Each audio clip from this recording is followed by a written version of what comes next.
this trading session. Well, let's welcome Abhiram Elizwirupu, the head India Equity BNP Paribas India, who joins us on the show. Hi, Abhiram. Welcome to the show, and thanks so much for joining in. Well, how are you reading the markets? Most of the street is expecting some bit of a downtake or some bit of an underperformance in 2024. Do you think that's going to happen, or do you think these markets continue to climb the wall of worry, continue to move ahead? And last year, towards the end of the road, you said maybe they'll pull back a little bit. They didn't pull back; they actually zoomed. Your take on the Indian markets? Hi, Nigel, and Happy New Year to everybody. For the full year, I think that we will have positive returns, maybe modest returns compared to the previous year. And I do think that most factors are favorable still for India, even on a relative basis compared to other emerging markets. But also the whole domestic story is still quite strong across sectors. So in that sense, I think that most of the parameters that analysts look at are favorable. The one exception being valuations. Now, if you go bottom up and start trying to pick stocks, you'll see that many stocks are at +1, +2 standard deviation versus their history. And that's what is making investors probably a little uncomfortable. Now, that said, if you take the next couple of months, or maybe going into the first half of the year, we have two major catalysts, one of them being the budget, which could be interim, but the budget still, and the elections.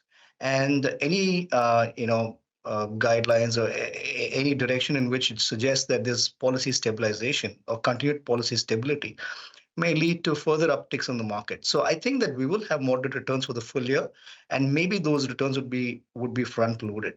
Now, what we are seeing today, Nigel, also is a typical January effect, which is that the market's priced in a soft landing scenario and inflation correcting globally very quickly. And we're starting to see some pullback of that, at least in global markets. So that's something I think would be short-term in nature. But I think what I just said earlier was probably going to be the full year picture. Okay. Moderate returns, which will be front-loaded.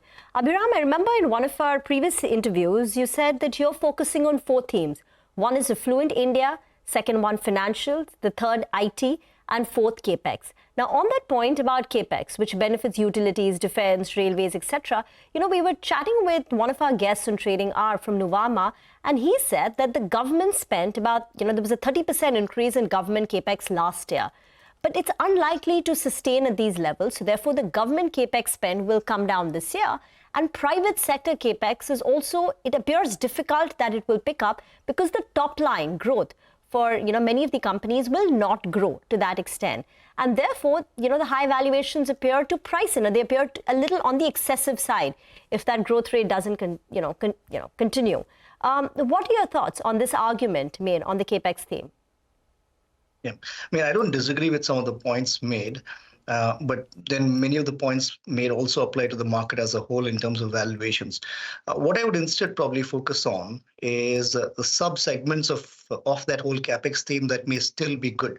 So if you split capex today into transport and non-transport side, I'd say that on transport, maybe on roads, not so much, but I think the railway theme will still probably continue. The growth visibility is still quite high.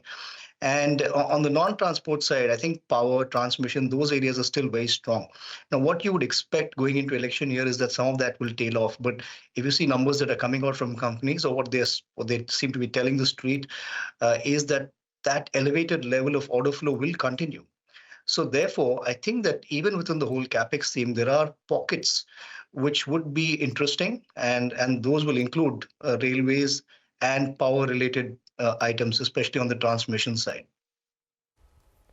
And in railways, what is it that you like? Do you like the signaling companies? Do you like the ones which make wagons?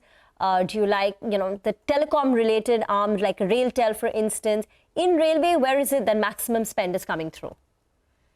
Well, I think we like the space as a whole. Getting into the specifics out there may be a little tricky, but overall, I think that the theme for the full year will still remain quite valid. And all the areas that you mentioned are of interest to us, starting from signaling, infrastructure, all of those elements, I think, look interesting to us. A lot of stock calls that are made, however, are based, ultimately you have to take into account your entry price and therefore where valuations are. So within that, I think wherever you see, that valuation is not excessively frothy, and I dare say that's difficult to find today, but wherever you do that, I think that's where the areas to be. So it's going to be kind of more valuation oriented. But in terms of growth and visibility, I think across the board, you do have that. Well, just want to pause for a second to go back and look at Reliance. As Rima was pointing out, this move is massive on RIL right now. And it's a 2.5% surge. In fact, the market itself is turned for the better. The color is now a little more decisively green. That's a huge stock to be making a move like that. Big one there. Bank Nifty has also turned. We are seeing some more traction on names like HCL Tech, TCS on the IT side, LTI Mindtree. So overall, the going is just getting a lot better for the market than where we were just half an hour ago. Just one point, we'll have the Nifty Bank weekly expiry that will play out. So that could be another factor at play. And that's why we're seeing a bit of a fight that's coming in from the Nifty Bank. Earlier today, it was down.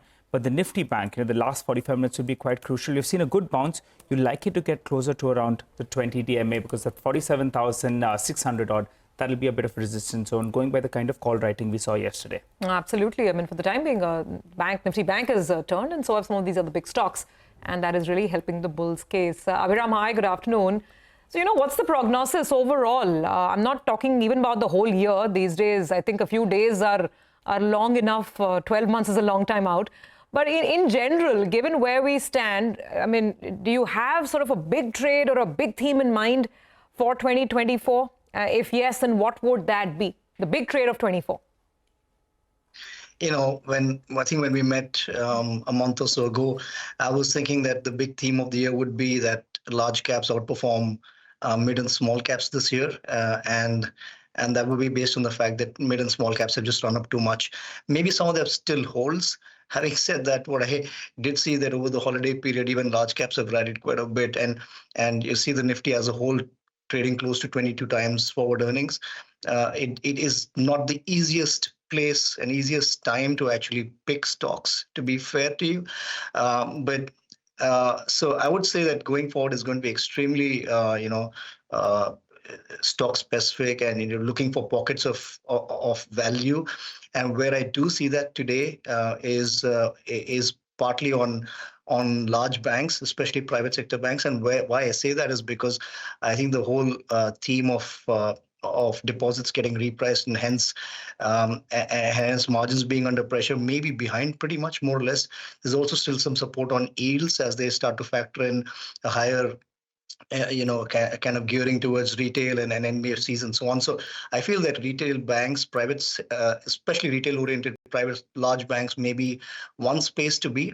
The other end is one of the things that we've discussed in the past is IT services. If you start to believe in the soft landing scenario that we've been talking about, and I think really the best story about India is still very capex oriented, and so I think these will be the three big areas to look out for. But having said that, I think expectations on returns should be sensible and moderate, because I really don't see another 20% rally from here, at least in the large caps. Okay, all right. On that realistic note, we thank you, Abhiram, for joining in and giving us your view. Looking forward to chatting up with you all of 2024.